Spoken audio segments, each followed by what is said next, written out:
para lang po maliwanagan yung pong mga nagdududa na baka po scam, ito po yung sample ng scam na nangyari. Nag-type po ako doon sa computer, may internet page doon. Kaagad-agad tumawag po yung internet page na yon.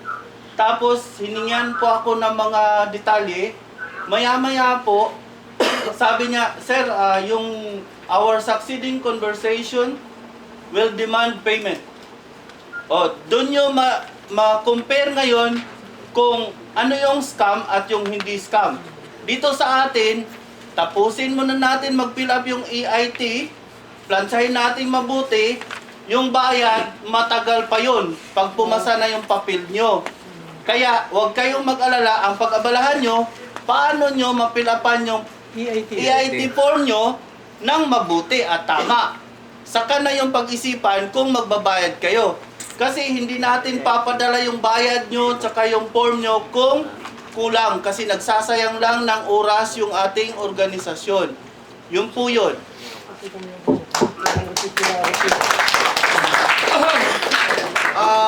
Bilang, in addition, no, bilang pagpapatunay, mayroon tayong kasama dito na pumasa na po ng EIT.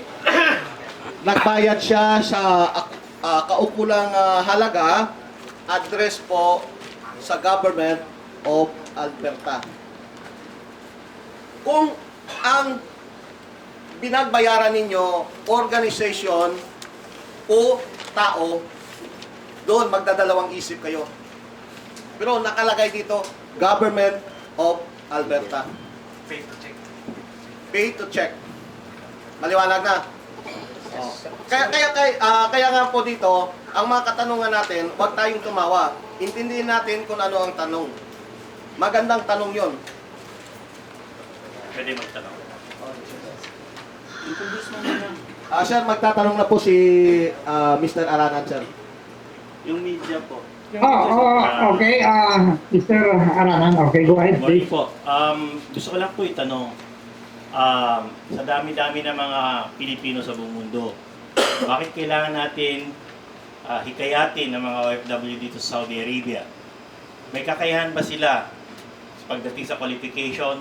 May kakayahan ba sila sa pagdating sa investment, sa pagbayad? May kakayahan ba sila na mamuhunan sa kanilang mga pamasahe? At bakit natin kailangan ipakita sa mga nandito ngayon na po pwede sila na pumunta ng Canada? Maraming salamat po.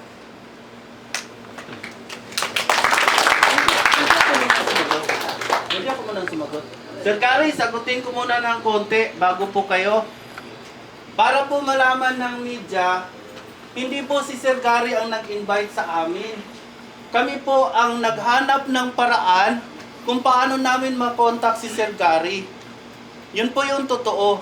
Hindi po si Sir Gary yung nag-invite sa amin sa Facebook para mag-join sa FCGS. Kung hindi po, kami po yung nakarinig ng balita, kami po yung nag-reach out kung paano namin ma-add si Sir Gary at kung paano tayo makapag-communicate sa kanya. Yun po ang totoo. Hindi po siya ang nag-recruit sa atin. Pangalawa po, narinig ko na rin sa karamihan na pagdating doon sa ibang bansa, ang lagi nilang, kahit sa Africa ka mag-apply, ang qualification mo talaga doon para paniwalaan nila yung experience mo, kung subok na yung iyong trade, kung ikaw ay nakadaan na ng Middle East. Yun po yung totoo. Kasi marami akong kaibigan sa Africa na mga welder, pagka hindi dumaan sa Saudi, hindi tinatanggap. Ang proseso mahaba. Kasi hindi na paniniwalaan na itong tao na to, subok talaga yung kanyang skills pag hindi dumaan ng Saudi.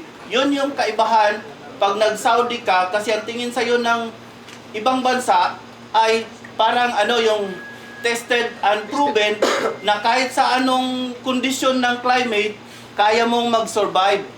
Kung direct from the Philippines yung hiring, magdadalawang isip pa. Ano yung mga factors na pwede